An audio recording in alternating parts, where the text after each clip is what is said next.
Sur le plan corporatif, il y a quelque chose qui doit être reconnu, qui peut occasionner peut-être une difficulté pour le moment, mais qui est néanmoins vrai et doit être pris en compte et dont il faut se souvenir, à savoir que la parole du Seigneur a une valeur spéciale et une puissance particulière dans une assemblée vivante. Si vous n'avez pas considéré cela mentalement et reconnu cela comme une vérité, il est possible que vous l'ayez connu en tant qu'expérience, en tant que fait. Dans une assemblée vivante du peuple du Seigneur, avec la parole du Seigneur au milieu d'elle, quelle puissance a cette parole et quelle valeur.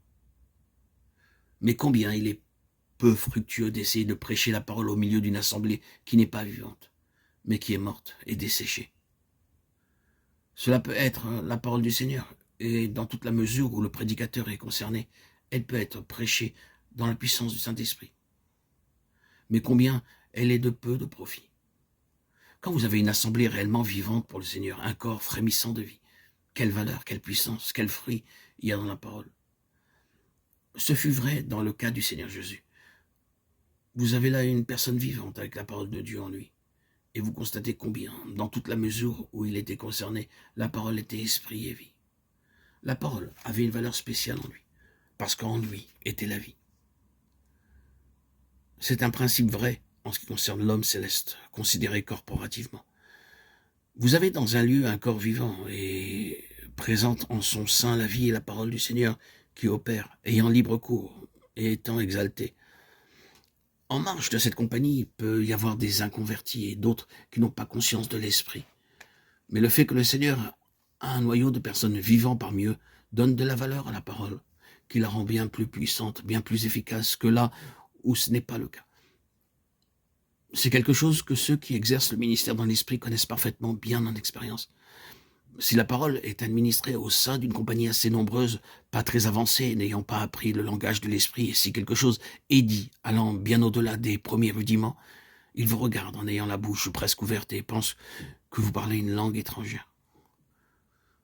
Mais lorsque la parole a été délivrée, et qu'il y avait 2 ou 3 personnes comprenant bien la parole, elle se revêt de puissance, et ces autres personnes, bien que ne comprenant peut-être pas la terminologie, sont devenues conscientes de quelque chose.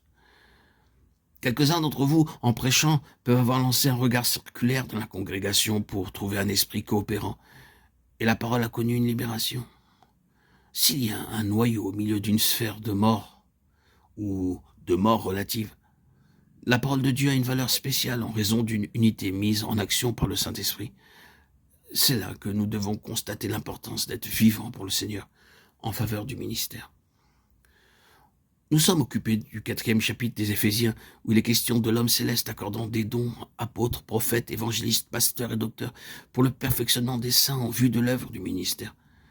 Les saints doivent exercer le ministère. Or, voici une façon selon laquelle les saints exercent le ministère. Tous les saints ne montent pas sur l'estrade pour donner le message, mais ils exercent merveilleusement le ministère quand ils coopèrent avec le ministère. Et le ministère d'apôtre ou de prophète, d'évangéliste, de pasteur ou de docteur est réellement accompli par la compagnie vivante. C'est un mauvais augure pour celui qui est en train d'exercer le ministère s'il n'y a pas une compagnie pour accomplir le ministère de cette manière, par une coopération spirituelle. De cette façon, le Seigneur parvient à se révéler.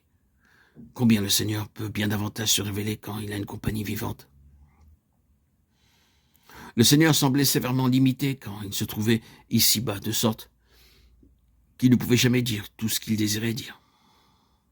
J'ai encore beaucoup de choses à vous dire, mais vous ne pouvez pas les porter maintenant. Jean 16, 12. Ni non plus pouvait-il faire tout ce qu'il désirait faire. Et il ne fit pas beaucoup de miracles en ce lieu à cause de leur incrédulité. Matthieu 13, 58. Mais il n'y a aucune limite aux possibilités si une compagnie vivante est présente. Là, le Seigneur peut se révéler et s'exprimer. Le Seigneur a besoin d'un homme céleste, pour la révélation de lui-même, l'expression de ses pensées. Et la pleine valeur n'est accordée à la parole que lorsqu'elle est incluse dans un corps.